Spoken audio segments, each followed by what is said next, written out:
They say that when you grow old, the world becomes smaller. The streets you've walked all your life start to look different. The faces around you change or disappear, and eventually, if you're not careful, even your own family starts to fade into strangers. I never thought that would happen to me. I raised my son with love, worked myself to the bone to give him a life better than mine, taught him how to be a man, or so I thought.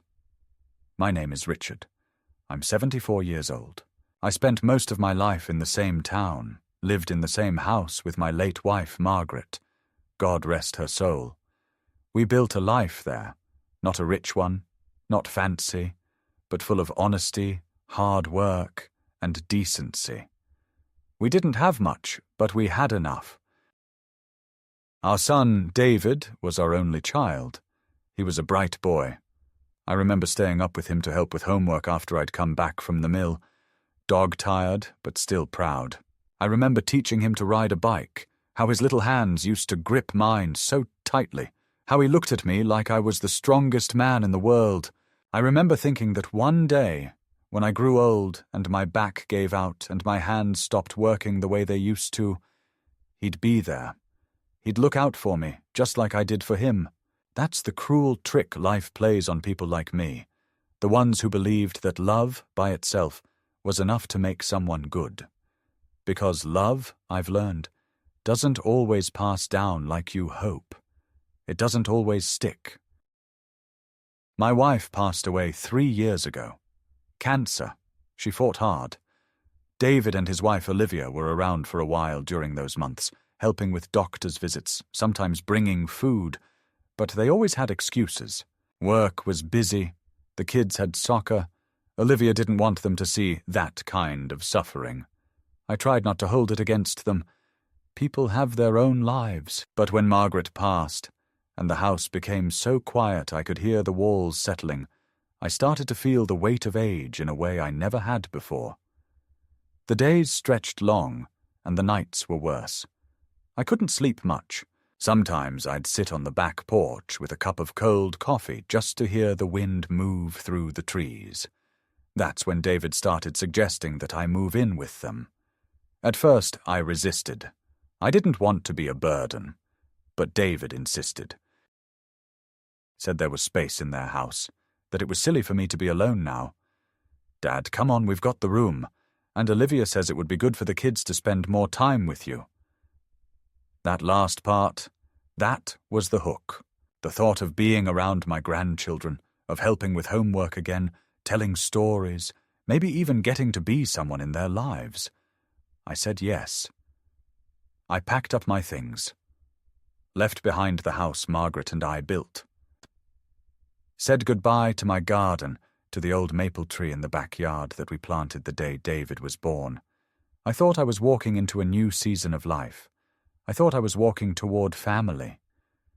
The first month at David's place was fine. They cleared out a room in the basement for me. It was finished, had a small window, a single bed, a desk. It wasn't much, but I didn't mind. I told myself I was lucky. Olivia cooked most nights, and I ate upstairs with them.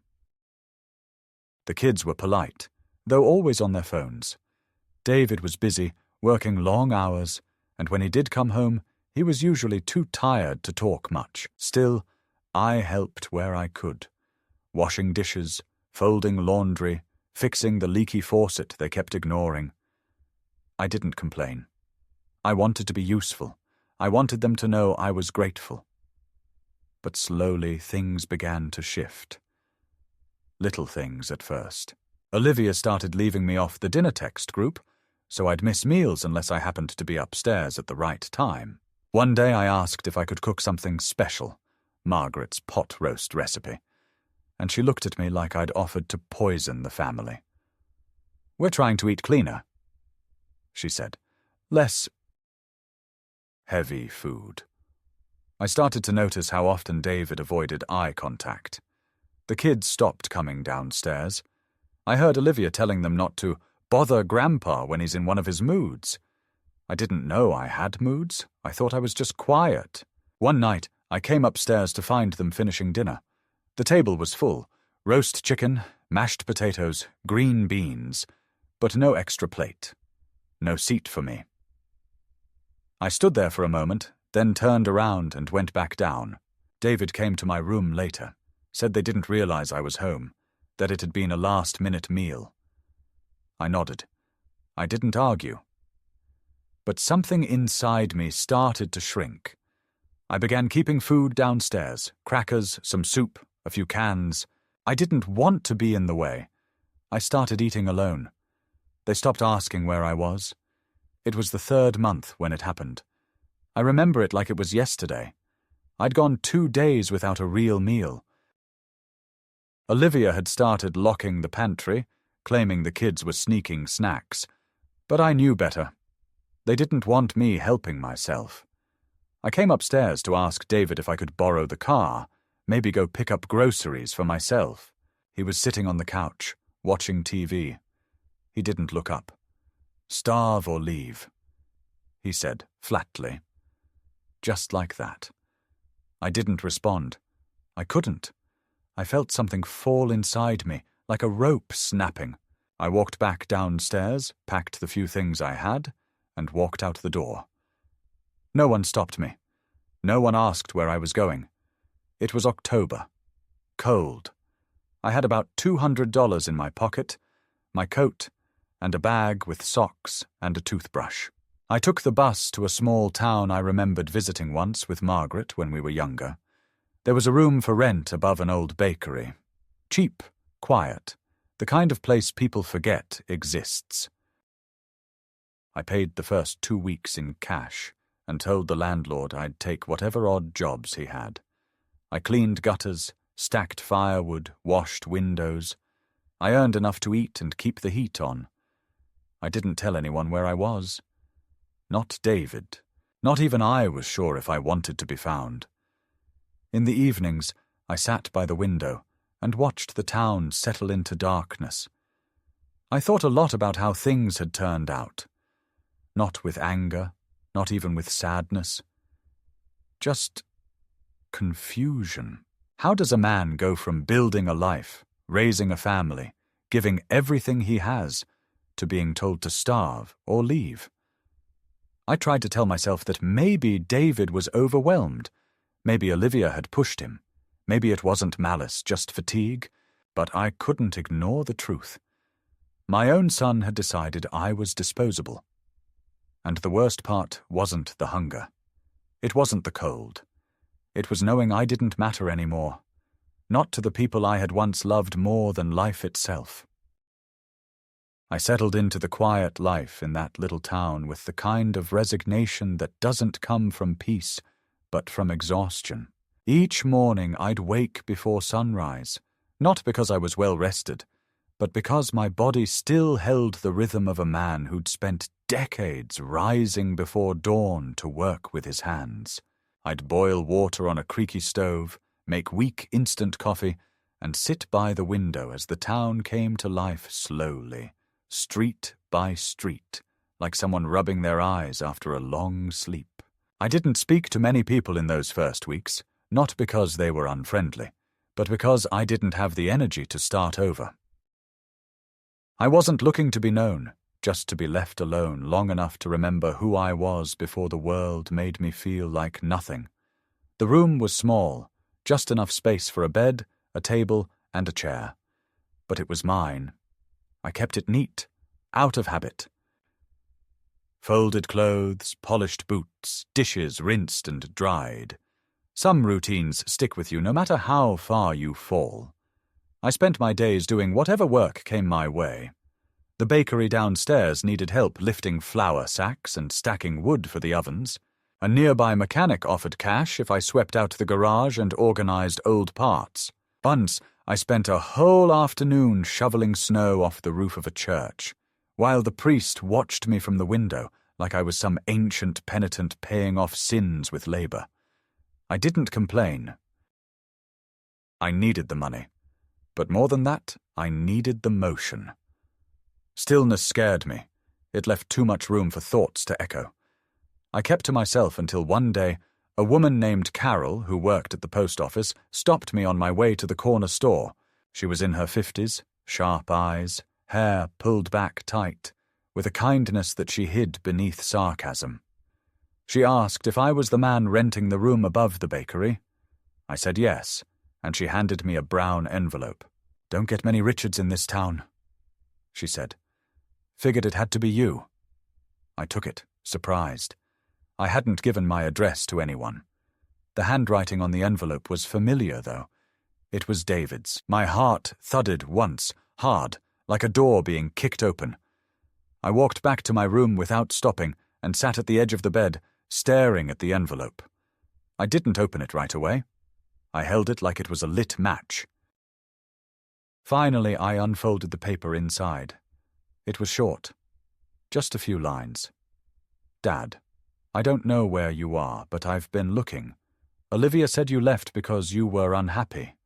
I don't know what to say. Things have been hard. The kids ask about you. I miss you. Please write back." There was no apology, no explanation, just those awkward, trembling words that didn't fit the man who once told me to starve or leave. I didn't know what to feel. Anger? Maybe? Relief? Possibly. Mostly I felt tired. I didn't write back. Not then. Instead, I folded the letter and placed it in the top drawer of the nightstand next to the bed. I lay down and stared at the ceiling for hours. Over the next few weeks, more letters came. One every 10 days or so. He told me about how work had dried up, how Olivia had gone back to teaching, and how the kids were growing fast. He didn't mention that night, the things he said, or the way he let me walk out like I didn't matter. But between the lines, I could see it. Regret. The kind a man carries in his chest like a stone. He said he wished I'd call, that he was sorry if I felt unwanted, that Olivia had been going through a tough time, and he hadn't handled it right, that he hadn't realized how bad things had gotten. He didn't beg, he didn't demand.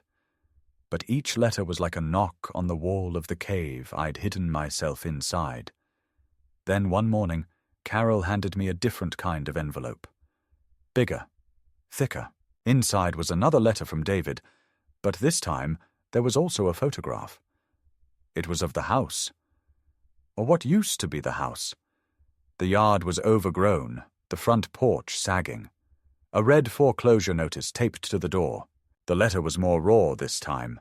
He said they'd lost the house 2 months ago, couldn't keep up with the mortgage, that Olivia had moved out with the kids to her sister's place, that he was staying in a friend's garage, working odd jobs, trying to scrape by, that he'd burned every bridge, but the one he couldn't stop thinking about was the one with me. "I deserve everything that's happened," he wrote, "but I still miss you." I sat with that letter in my lap, staring at that photograph, wondering how a man could fall so far so fast. And then, with a sudden clarity I didn't expect, I realized that I didn't feel satisfaction. I didn't feel vindicated. I felt hollow. Watching him fall didn't lift me up. It just made me remember how far we both had sunk. Later that evening, I walked through the town square and sat on a bench across from the old train station. The sky was darkening, the clouds swollen with the promise of rain. I thought about calling him, just once. Not to say much, not to make things right, but just to remind him that someone still remembered his name without flinching. I reached into my coat pocket, pulled out the letter again, and read the last line over and over. "I still miss you." He didn't say, "I love you." Maybe he didn't know how anymore. But "I miss you" was close enough. It meant something. It meant he hadn't buried me completely, even after everything. The next day I asked Carol if I could send a reply. I kept it simple. "Got your letters, I'm still alive. Cold here, but manageable. I'm not angry, just disappointed. Don't know what comes next, but I'm still reading." I didn't sign it with Dad. Just R. I wasn't ready to reopen that door all the way. But I cracked it. That was enough for now. After I sent that first letter back to David, I didn't expect much. Maybe a thank you. Maybe silence. I figured he'd take it as a gesture and then move on with whatever life he was trying to piece together out of the wreckage he had created. But the response came faster than I thought, less than a week later. A small envelope, the kind you don't want to open in public because something about it feels too private, too fragile. His handwriting looked shakier this time, rushed maybe, or just tired. Inside was a note, scribbled in blue ink on lined paper, almost like a schoolboy's journal. He said he was grateful, that my words meant more than I could know, that he'd been carrying the weight of our last conversation for over a year, and hearing from me broke something open. He said he wasn't asking for forgiveness, just a chance to talk, in person, just one time. "Let me look you in the eye like a man," he wrote. "You don't owe me anything, but I need to try." I folded the letter and left it on my nightstand without answering. For 3 days I didn't touch it. But each morning I'd look over at it as if it might change its message while I slept. By the 4th day, I wrote back, "If you want to talk, come find me. I'm not moving again." It was almost 2 weeks before he arrived. I saw him through the bakery window, stepping off the bus with nothing but a duffel bag and a look on his face I couldn't quite name. Shame, fear, maybe something softer buried underneath. I was sweeping the back alley when he walked up. He didn't speak right away. Neither did I. He just nodded, and I nodded back. That was it. We didn't hug. We didn't cry. We just stood there, 2 men staring at the space between them, filled with everything neither of us could say yet. I offered him the cot in the corner of my room. He accepted without question. That first night we sat in silence. I made tea. He stared out the window. We listened to the wind rattle the glass and let the silence speak for us. The next few days were careful. He helped out where he could, hauling flour, sweeping the bakery floor, repairing the broken hinge on the back gate. The owner, Mr. Nolan, didn't ask questions. He was the kind of man who recognized wounds and didn't poke at them. David kept his head down. He slept hard, like someone who hadn't had real rest in months. Occasionally he'd offer to pay for groceries, or bring me coffee from the diner, as if trying to even the scale between us. I didn't stop him. Letting him contribute gave him dignity, and after everything, I figured that was a good place to start. But the tension never disappeared. It hovered, thin and cold, like a draft you can't quite block. One night, after dinner, I finally asked him what really happened back home. Not the polite version. The truth. He rubbed his face, exhaled, and then talked for nearly an hour. He told me about the money problems, how he'd refinanced the house behind Olivia's back to cover a business venture that failed within 6 months, how he lied to her about it, said everything was fine while the bills stacked up like bricks, how she found out one night when a collections officer came to the door, how the fights started and never stopped, how the kids stopped talking to both of them, how the house fell apart, the job disappeared, and eventually Olivia packed up and left. She took the boys and went to live with her sister 3 states over. She didn't even leave a note, just a voicemail. He hadn't seen his kids in 7 months.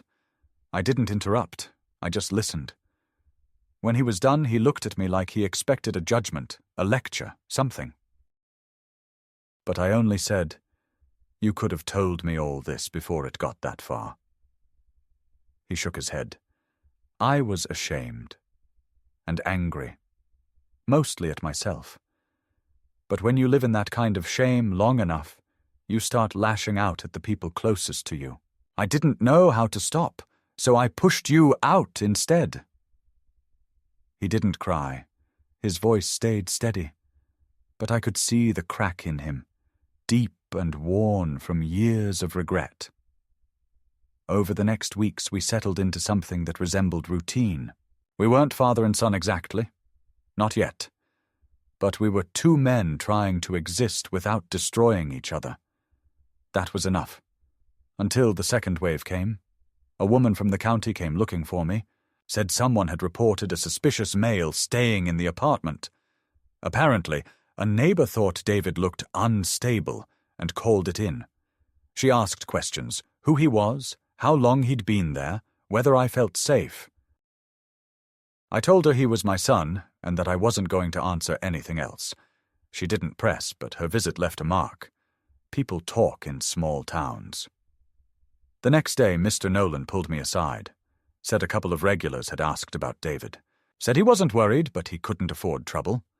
I got the message: keep him quiet, keep him invisible. David overheard us talking.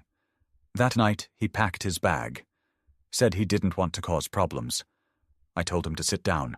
I told him this wasn't going to be like last time. That running wasn't fixing anything, that the only way to stop being seen as a mistake was to stay long enough to become something else. He didn't respond, but he stayed. That week, he got a part-time job at the gas station. Night shifts, quiet, easy work. He came home smelling like oil and gravel, exhausted but calmer. He started saving money. He bought groceries. He even fixed up an old bike he found in the alley and started riding to work instead of walking. People still looked at him funny. But some nodded now. A few even said hello. Then, one morning, a letter came. From Olivia. No return address, just her handwriting. He opened it at the table. I didn't ask what it said, but I saw his face change. Go blank. Later that day, he told me she wanted to make things formal. Custody papers, no contact, supervised visits, if any. Said she was tired of waiting for him to prove anything. Said the kids were better off without the confusion. That night, he didn't come home. I waited until midnight, then walked the streets until I found him sitting behind the church, bottle in hand, not drunk, just holding it. I sat next to him. He didn't look at me. Just said, "What's the point of changing if no one believes you ever will?" I didn't answer. Just sat with him until dawn. That was the first time I realized redemption isn't just about doing better. It's about outlasting the version of yourself other people refuse to let go of. He wasn't perfect, but he was trying, and the world didn't care. The winter came in slow that year, like it wasn't sure it was welcome, and for a while the cold was gentle, the kind that makes your joints ache but doesn't cut into your bones just yet. David was still with me, still doing the night shifts at the gas station, still bringing home bags of groceries and sitting across from me in silence most nights, while the old radiator hissed behind us. We didn't speak about the custody letter again, not directly, but I knew it stayed with him like a bruise under his ribs, the kind you forget about until you breathe too deep. He went through the motions, shaving, fixing things around the building, nodding to the neighbors who didn't know where to place him. But something in his eyes had dulled. It wasn't sadness, not really. It was something more resigned, like a man who'd accepted that the world had already decided who he was, and he no longer had the energy to argue. I tried to pull him back into life in little ways, handing him my old radio to repair, dragging him with me to the local hardware store, suggesting he help the priest fix the church roof come spring, but I could see it wasn't enough. The problem wasn't outside of him anymore. It was inside. He didn't believe in himself, and worse, he didn't believe anyone else ever could. Then, one Saturday afternoon, everything shifted, not dramatically, but in a way that cracked the ice we'd been walking on for months. The phone rang. I hadn't heard it in so long, I almost didn't recognize the sound. When I picked up, I heard a soft, hesitant voice on the other end. It was my grandson, the younger one, just 12 years old, but his voice had already started to drop, and he sounded older, uncertain, careful. He asked if David was there. I said yes. He asked if he could talk to him. I held the phone out and watched my son freeze in place like someone had just pulled a ghost out of the wall. He didn't move. I had to tell him twice before he took the phone with both hands like it might shatter. I didn't stay to listen. I stepped outside and stood in the cold with my breath hanging in front of me like a question. 20 minutes passed before he came out, the phone still in his hand, his face pale, his eyes red. Not from crying, just from trying not to. He told me they were coming, just for the weekend. Olivia's sister had agreed to drive them halfway, and the boy said he wanted to see him. Not both boys, just one. But it was enough. The next 2 days were chaos, but the quiet kind, the kind that lives in preparation, in nervous cleaning and rearranging and trying to make things look like something they're not. David scrubbed the floor twice. He bought clean sheets. He even borrowed a book on parenting from the library and read it cover to cover in one night. I didn't tell him how pointless that was. He needed to feel like he could offer something more than regret. When the day came, he stood by the bakery entrance in a coat 2 sizes too thin, pacing, checking the time every 10 minutes. When the car finally pulled up and the boy stepped out, David stopped moving. Didn't breathe, didn't speak, just watched his son approach, unsure whether to smile, reach out, or fall apart. The boy didn't hug him, he didn't cry, but he didn't turn away either. He looked David in the eye and said, "Hi." And that was the moment I saw it, something small but unmistakable breaking free inside my son, like a tight knot finally loosening. That weekend, they didn't do much. Walked around the square, bought donuts from the bakery, played cards in the kitchen. It was awkward and quiet and clumsy. But there were moments, small ones, where laughter slipped through. A joke over spilled tea. A smile during a story. A moment when the boy handed David a drawing he'd made. No ceremony. Just placed it on the table and walked away. I watched as David picked it up and looked at it like it was a message from a world he thought he'd lost forever. When Sunday came, and the car arrived to take the boy back, the goodbye was stiff, but not cold. The boy said, "See you." And David nodded, not trusting his voice. After the car pulled away, he stood on the sidewalk for almost an hour. I didn't bother him. I knew what that silence meant. Later that night, he told me the boy had asked him a question. "Why didn't you try harder?" David didn't answer him. Couldn't. But he promised he would next time. And I think the boy believed him. Not completely. Not with trust, but with a kind of curiosity. Like he was willing to look again, to see if maybe there was more to the man he'd been told to forget. That night, David sat by the window with his old sketchpad, the one he used to draw in before the world told him to get practical. He didn't draw anything, just flipped through pages. But I saw his fingers stop shaking for the first time in weeks. Something had shifted. The world hadn't forgiven him. His wife still wanted distance. His neighbors still avoided eye contact. But his son had looked him in the eye and said, "Hi." And that small word carried more weight than 1,000 apologies. It was the first real crack of light after a long winter. And maybe, just maybe, it was enough to keep him from giving up. After that first visit from his son, something in David shifted. Not all at once, and not in the way a movie would have you believe, where a broken man becomes whole after one tender weekend, but in the quiet, halting way that only real people change. He started waking up earlier, without my nudging. He began organizing his day in small lists he wrote down in an old notebook I had lying around. He kept the room clean, bought a few second-hand books, cooked meals that didn't always taste good, but filled the place with the kind of smells that made it feel like someone lived here again. It wasn't perfect. There were still nights when he didn't speak much, still moments when he'd stare off too long or get a little too quiet when someone mentioned kids or holidays.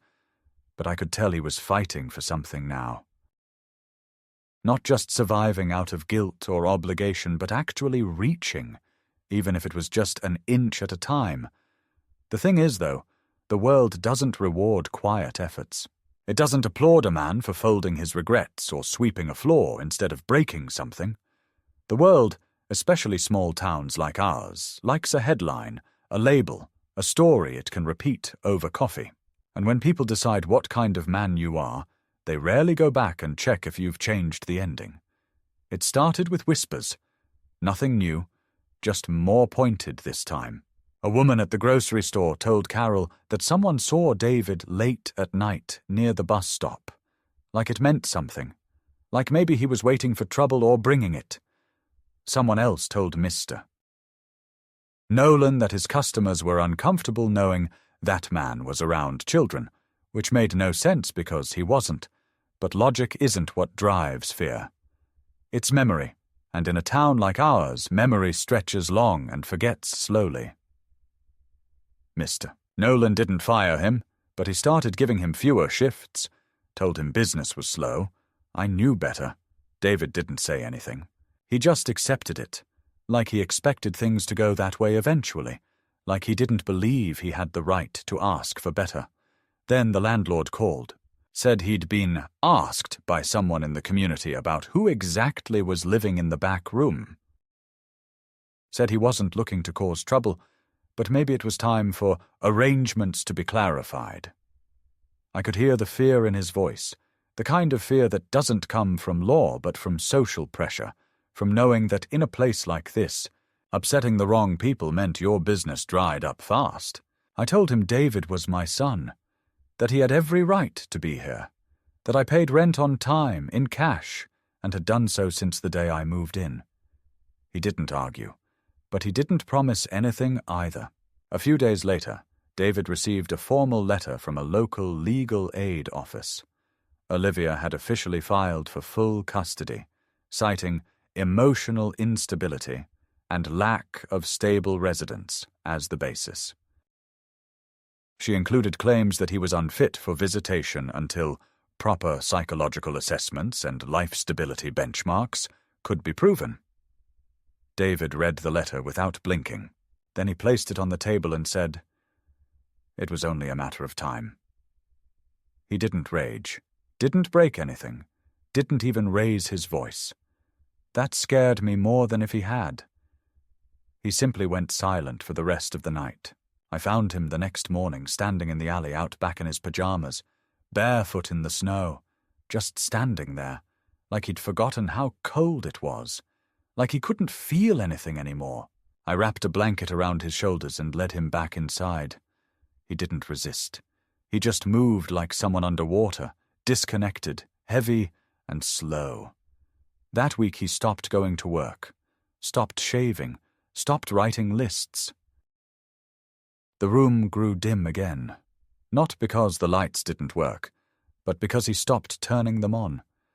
He didn't eat unless I made him. He didn't speak unless I asked a direct question. When I finally asked what he was thinking, he said, "I don't know how to prove I'm not the man she thinks I am when every time I get close to something it slips away. The house, the kids, the job, your trust. Every time I rebuild, someone comes along and knocks it over again, and after a while you start to wonder if maybe they're right too." I wanted to tell him that wasn't true, that I'd seen the work he was doing, the change, the effort. But I also knew he needed more than my word now. He needed evidence, something external, something he could point to and say, "Look, I matter." Then came the fire.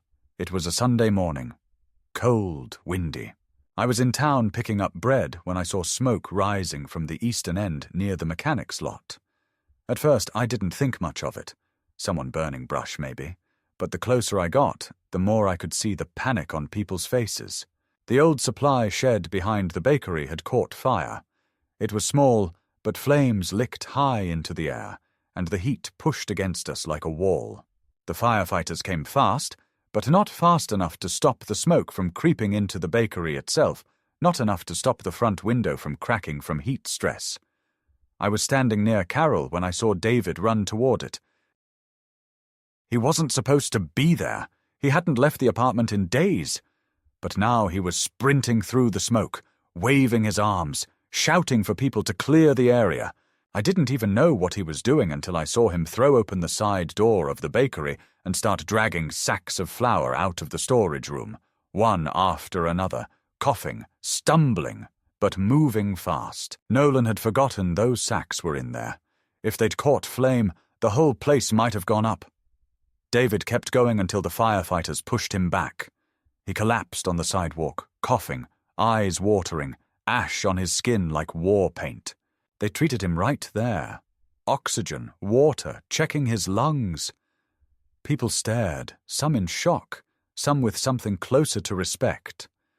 No one spoke, but something had shifted. The next day, Carol told me someone at the town meeting brought his name up, said he might not be what people thought.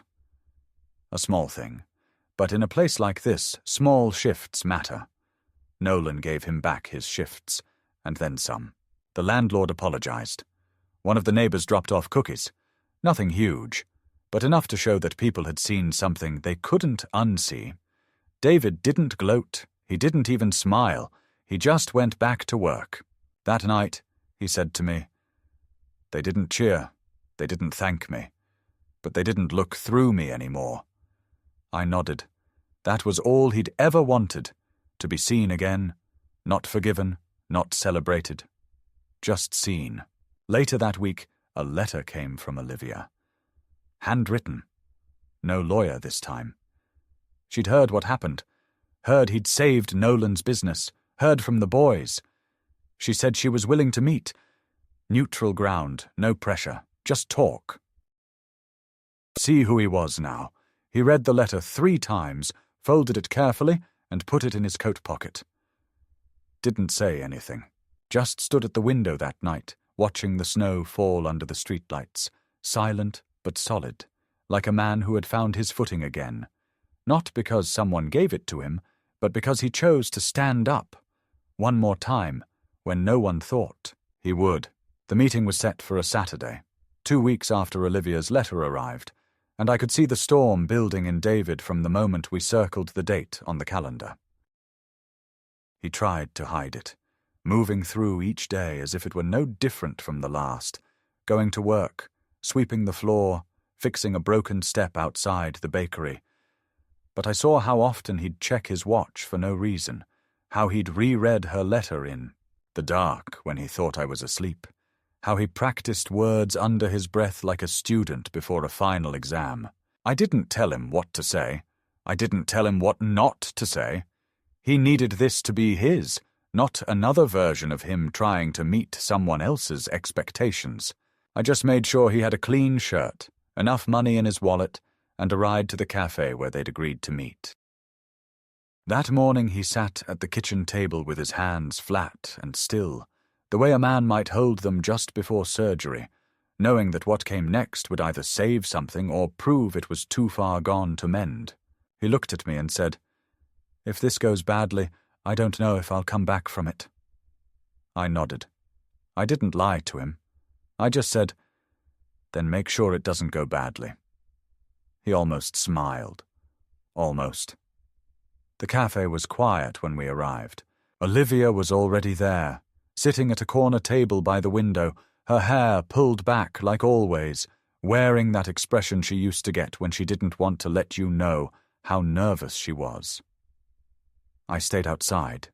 This wasn't my moment. I stood near a bench, hands in my coat pockets, watching through the glass without watching too hard. They talked for nearly an hour. She didn't raise her voice. He didn't drop his.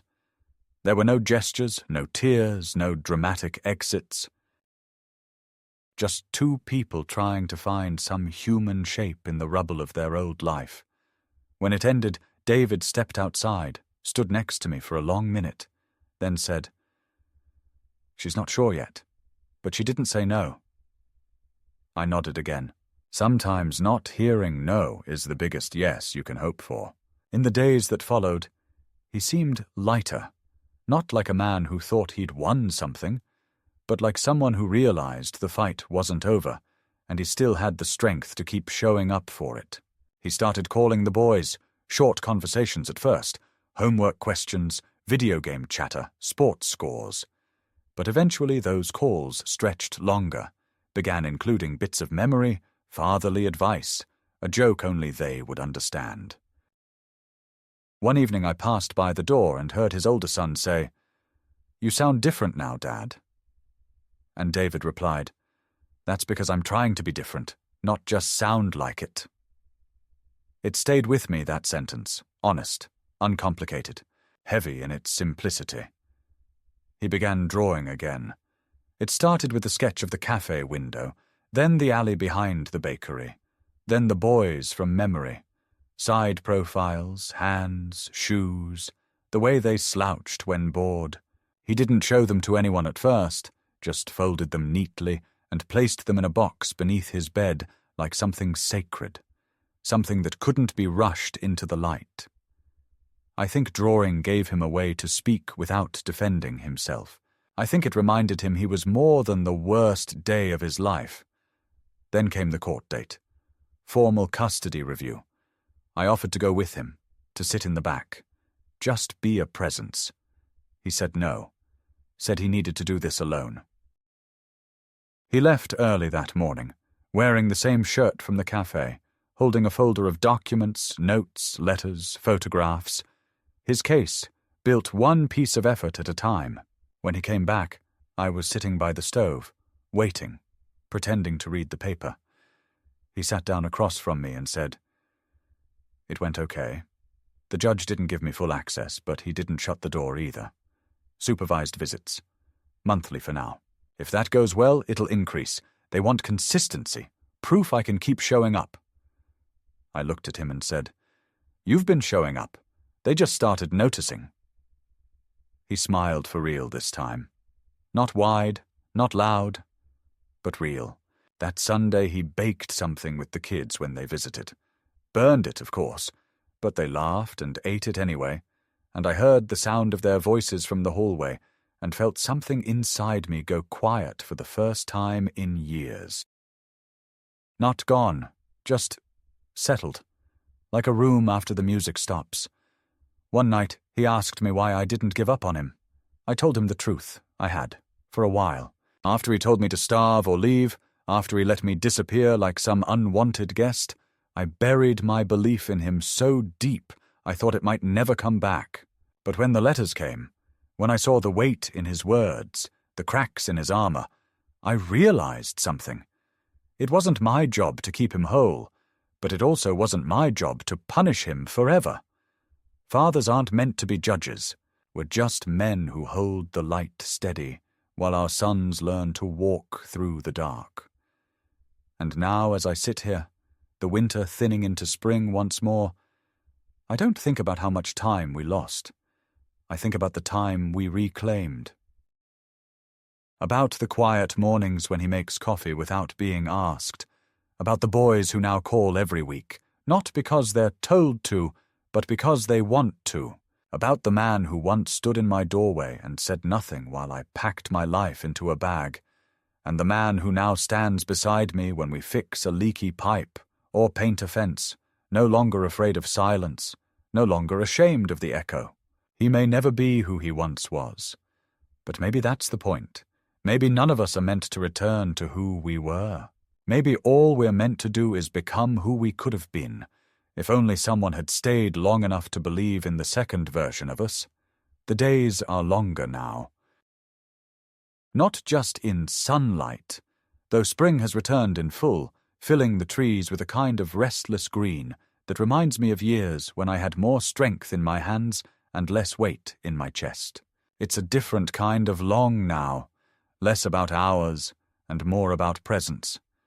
David still lives here, still occupies the same space in the corner room where I once thought I would grow old alone.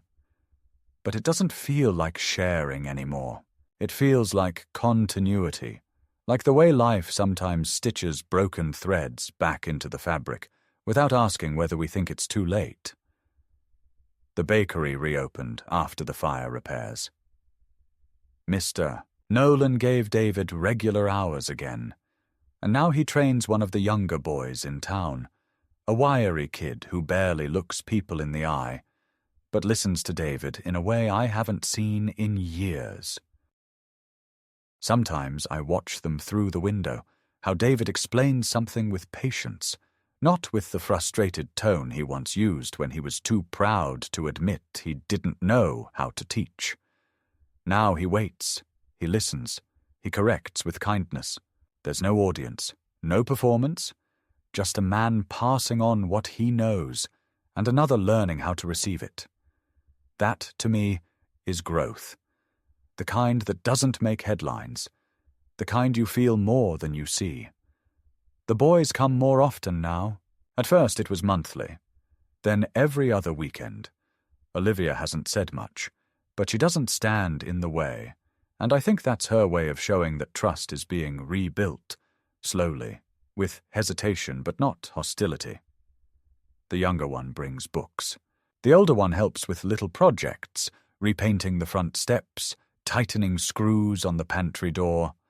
They still don't talk much about what happened before, and I don't think they need to.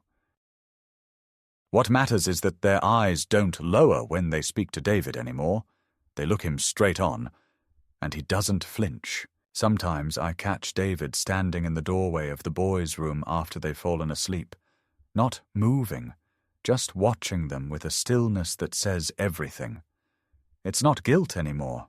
It's reverence. It's the quiet realization that getting a second chance doesn't mean pretending the first one didn't happen.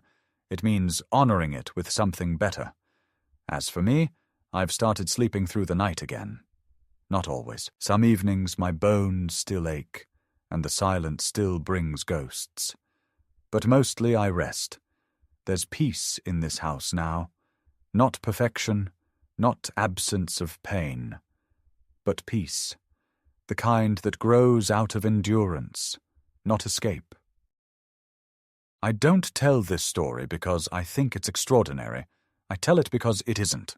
Because it happens more often than we'd like to admit.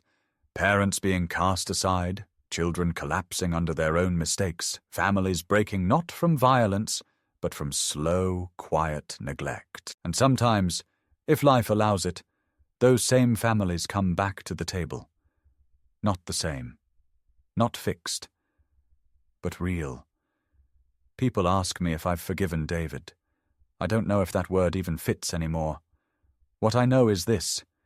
He's here. He stays. He tries. And in the end, maybe that's the only apology that matters. Not the words, not the grand gestures, just the presence, the choosing to return, the decision to be better today than yesterday. I don't think I'll ever forget the moment he looked me in the eyes and said nothing while I packed my bag and left his house. But I also won't forget the moment he opened a letter from his son and whispered, he called me Dad. Life gives you both, the fracture and the healing, the silence and the word that breaks it. And in the end, what you carry forward is not who left you behind, but who came back to stay. Sometimes I wonder what Margaret would think if she saw us now. I sit by the window some evenings, tea cooling in my hands, and imagine her standing in the doorway, arms folded, that half smile on her face, the one that always meant she saw more than I thought she did. I picture her watching David move around the kitchen, wiping the counter, checking on the stew, setting the table without needing to be asked. I think she'd say nothing at first, just tilt her head slightly, eyes narrowed in quiet observation. Then, maybe after watching long enough, she'd say, "Took him long enough." And I'd laugh because she'd be right. She usually was. I miss her more these days. Not because I'm sad, but because so much of what's happening now feels like something she was meant to see. Not just David's return, but his transformation. The way he walks differently now. Not taller, not prouder, but steadier. There's a kind of grace in a man who's been humbled properly. Not broken, not bitter, just aware. In the months since the boys started visiting regularly, the house has changed, not in appearance but in atmosphere. It breathes differently now. There's noise again, the good kind. Shoes left by the door, mugs forgotten on the windowsill, laughter trailing in from the hallway. I catch moments I never thought I'd witness again. David playing cards with the younger one, while the older one leans against the wall pretending not to care, but smiling when he wins. Quiet music in the background. Arguments over the rules, someone yelling from the kitchen, "You're cheating!" Followed by, "That's how Grandpa taught me." I don't interfere much. I stay on the edges, not because I feel unwelcome, but because I want this to be theirs. I had my chance to raise David. This is his time now. My role, if I have one, is to be the steady flame in the background, the one that doesn't flicker even when everything else gets dark. We still have bad days. Of course we do. There are mornings David wakes up with shadows under his eyes and a heaviness in his step. Sometimes he doesn't talk much, and I can see the old thoughts pulling at him. Regrets, doubts, the voices that still live in the back of his mind no matter how far he's come. He hides it better now, but I notice. I always notice. And when I do, I don't say much. I just hand him a cup of coffee, sit across from him, and remind him, by doing nothing loud, that I'm still here. That presence, I've learned, is the most powerful form of love when words feel too sharp or too far away. One afternoon, not long ago, we visited Margaret's grave. It had been over a year since David had been there. He stood by the headstone for a long time, hands in his pockets, shoulders drawn in. The boys wandered nearby, respectful but detached, unsure of what to feel or how to behave. I let David have that moment alone. When he finally spoke, it was to her, not me. He said, "I failed, but I'm still here. I don't know if that's enough, but I'm trying." Then he crouched down, placed a small drawing he'd done, one of the house, with the front porch light on, and walked away without looking back. I don't think Margaret needed more than that. I know I didn't. Later that week, David asked me if I thought people could ever truly change. I told him it depends on what you mean by change. If you mean becoming someone entirely new, probably not. But if you mean becoming someone honest about who they were and choosing to be better despite the weight of that history, then yes, I believe in that kind of change. I told him it's not about erasing the past, it's about not repeating it. About building forward with your scars still showing.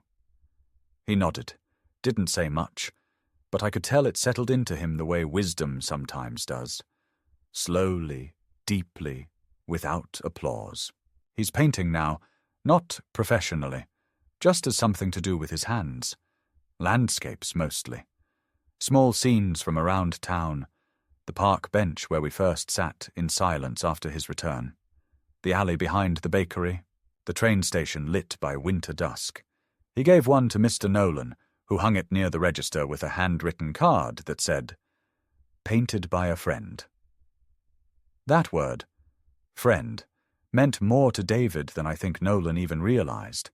It was the first time someone had called him that in years. I've started a small notebook again, something I used to do when Margaret was alive. Nothing fancy, just notes, thoughts, bits of conversation I don't want to forget.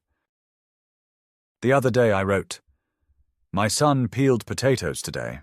He didn't complain, he didn't apologize, he just peeled them quietly with purpose. That's what healing looks like sometimes." And I believe that the real proof of redemption isn't in the grand gestures, the apologies shouted into crowded rooms, but in the quiet repetition of good choices. The meal cooked, the floor swept, the child called back, the hand reached for instead of withdrawn. David still carries guilt. I think he always will. That's the price of knowing you hurt someone you once loved. It doesn't disappear just because you've changed. But it softens. It becomes a compass, not a chain. a reminder of where not to step again. And if that's what it takes to make sure the boys grow up with a father who knows how to stay, then maybe the pain wasn't meaningless after all. As for me, I've lived long enough to know that most stories don't end where we expect. We imagine resolutions, clean, clear, cathartic, but real life is messier. What we get instead are moments, little redemptions tucked inside ordinary days, a phone call returned, a coat hung up instead of thrown, a drawing slid across the table with a quiet, "I thought you might like this." Those are the endings we earn. Not the ones we write, but the ones we live. And if someone were to ask me now, at this late stage, if I think we got a happy ending, I'd probably say no. But I'd say this: we got something better. We got the chance to keep going, to love each other clumsily, imperfectly, consistently. We got time, not as much as we wanted, but more than we thought we would. And that, I've learned, is enough. Because sometimes the most powerful thing you can say at the end of a long, hard story isn't, "I won," or "I was right." It's, "I stayed." And we did.